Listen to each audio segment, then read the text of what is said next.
Uh, Thank you, Lawrence and Sybil, for this opportunity to launch this, and I think our first in-person meeting in probably a couple of years' time. So, welcome everybody. What I'll try to do over the next probably 10 to 12 minutes is to give you a brief overview of the current guidelines on AF. And I'll rely primarily on the ESC guidelines to take you through it. Now, this is the global prevalence of AF, and if you look at data from 2016, we talk about something close to 43 million patients across the world with AF, and today we know it's close to 60 million. If you look at the data from India, you will see that we have something between 600 and 700 per 100,000. So that's a huge burden of AF patients that we have, that we need to decide how do we manage them. Do we look at rate control? Do we look at rhythm control? And if we are looking at rhythm control, are we able to use some of the new technology that is available today to control their rhythm and get them back into sinus? Now, this is again data from Europe. If you look at the lifetime risk of AF, 1 in 3 individuals will develop atrial fibrillation. And this, I think, as our population ages, we're going to see this sort of numbers here. Males are more common. And if you look at the elderly, you can see that the incidence is fairly high. And this is something that we're going to face in our own countries. But what is more important is that as you look at the risk factors, if there are multiple risk factors, you will see that the incidence of AF progressively goes up. Now, we know that 1 to 2% of the general population have AF, but if you were to look at the developing countries, we now know that as the population ages, we're going to see a huge burden of AF in our population, and this is going to be a huge challenge from the management perspective. But more importantly, if you look at data from the cardiac implantable electrical devices, you see that 43% of patients have detectable AF, and that's defined as more than 6 minutes of AF. So that's a huge burden, and many of the cryptogenic strokes that you and I see is probably related to AF. And it's just that our diagnostic capabilities are not adequate today for us to make this diagnosis that we're missing these patients. Now, when you look at the clinical classification, you define them as asymptomatic patients. That's basically silent AF. And these are patients who do not have a hemodynamic compromise. Or you talk about symptomatic patients who might have symptoms, basically palpitations, dyspnea, and fatigue. These are the commonest symptoms.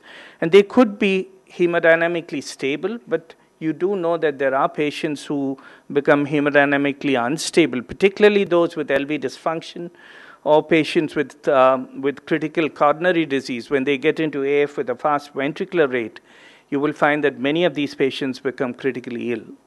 And if you look at outcomes, and I think this is very important, mortality rates in patients with AF is about 1.3 to 3.5 times that of normal patients.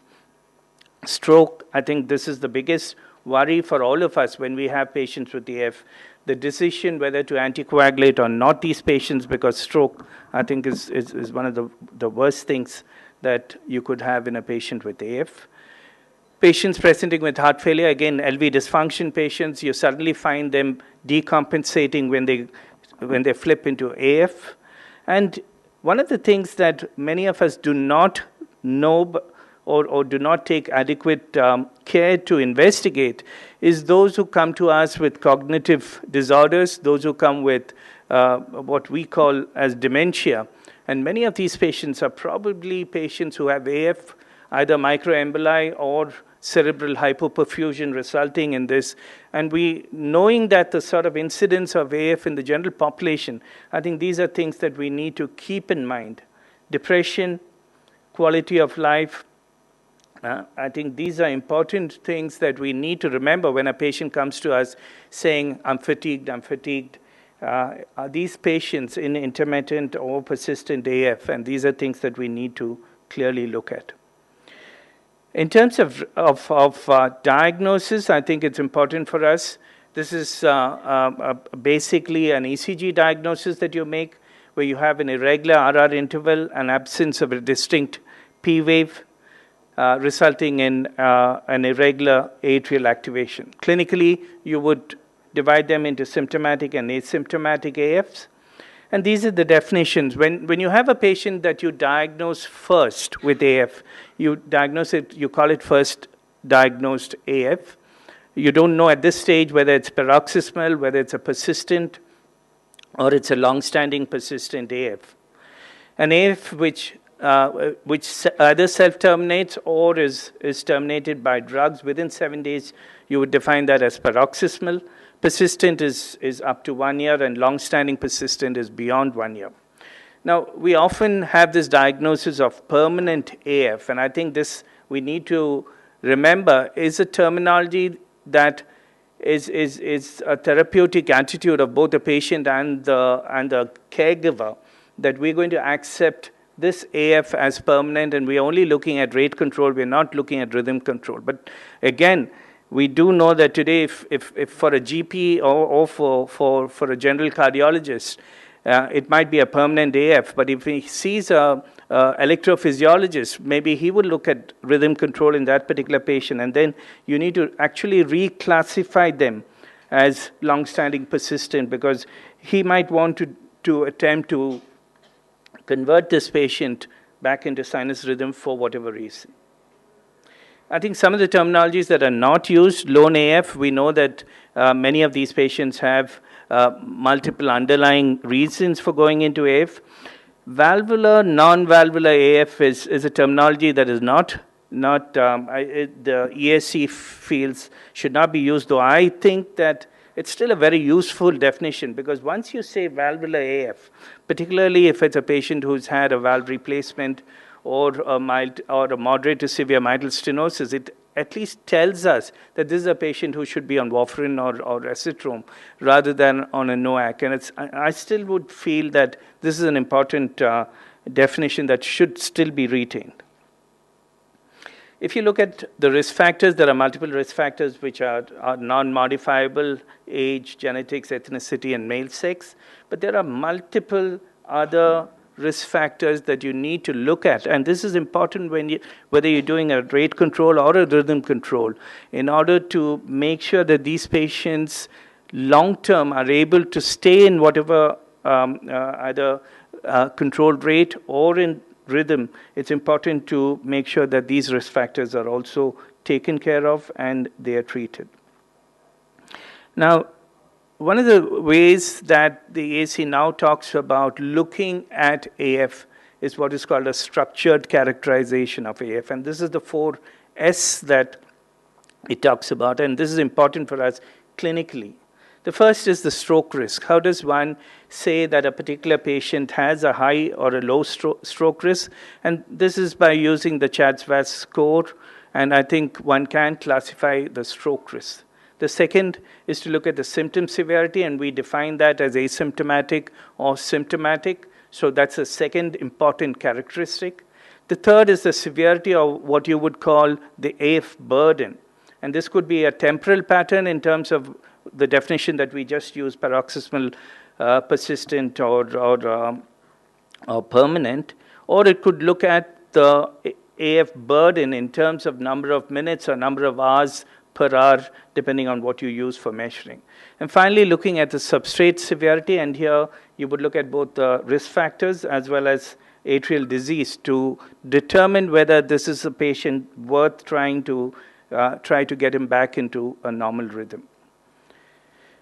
There are multiple ways of AF screening, and today with the smart watches that most people today walk around with, I think this has been a tremendous step forward. And I think many of our patients might come to us saying that we have AF, what do we do? And I think that's going to be a challenge both for the clinician as well as for each one of us practicing to decide how do we treat these patients? Does it require treatment?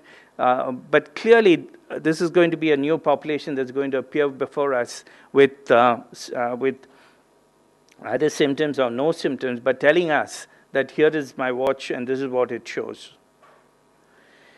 In terms of diagnostic workup, I think all AF patients, you do a medical history, a 12-lead ECG, a transthoracic echo, and this, I think, is a basic workup that is required. I think going a step forward, depending on what one decides, is it rhythm or rate control, you might need to do a more detailed workup. I'm just going to touch upon 2 or 3 important aspects of AF management. One is the question of oral anticoagulants. I think we just discussed that people with either a valve replacement or a moderate to severe mitral stenosis should be, if you decide to anticoagulate them, should be on vitamin K antagonist. If on the other hand, they do not or are typically non-valvular AF, the first question that one needs to ask is what is the stroke risk, and this is using the CHADS-VAS score. So if you have a 0 in males or 1 in females, it would be, you would tend to not use oral anticoagulants. If they're on the highest side, then do a Hasbled score again. This is not to tell you that if you have a high Hasbled score, you would not anticoagulate, but if you have 3 or more in a Hasbled score, I think it's time for you to look at what is the reason for this high score and look at trying to reduce the risk of bleeding in these patients, but it wouldn't stop you from putting them on anticoagulants. So if you have 1 or 2, that's 1 in males or 2 in females, I think it's optional to use an oral anticoagulant, and some people would use an antiplatelet agent.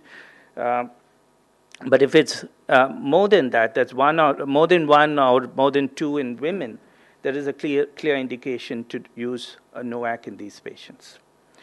In terms of rate control, in which situation would you use rate control? I think if you have a patient who has virtually no symptoms, it's a first choice therapy in patients who have no symptoms. In patients who have failed rhythm control, or the risks of doing rhythm controlled treatment in some of these patients is very high, then you would look at rate control in these patients. So there are 2 limits that we need to remember. The benign limit is less than 110 per minute, and if they're still symptomatic at that, you would want to bring them to less than 80 per minute. The drugs of choice are, of course, beta blockers, diltiazem, verapamil, digoxin, and in some situations, you would look at amiodarone. In terms of rhythm control, again, this is purely in a patient who has symptoms or quality of life issues. In just lowering rate is not adequate.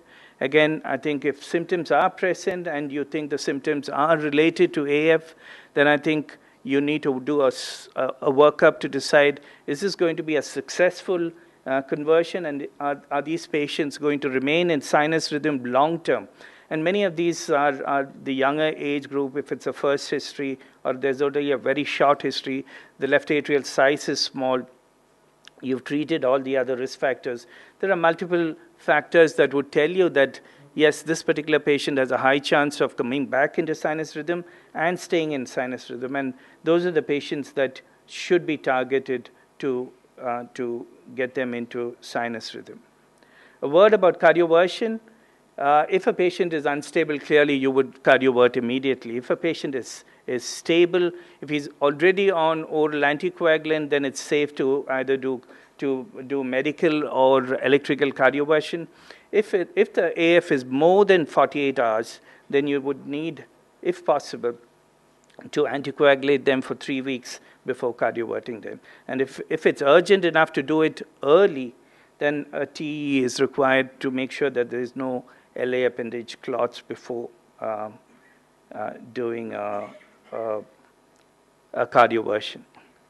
So, and I think I can't emphasize more that the risk factors that are responsible for AF, whether it's hypertension, obstructive sleep apnea, increased alcohol intake, hyperlipidemia, smoking, obesity, these need to be kept under control, not just for preventing AF formation, but also for making sure that AF, when converted to sinus rhythm or when rate controlled, will be a long-term success. Thank you for your attention.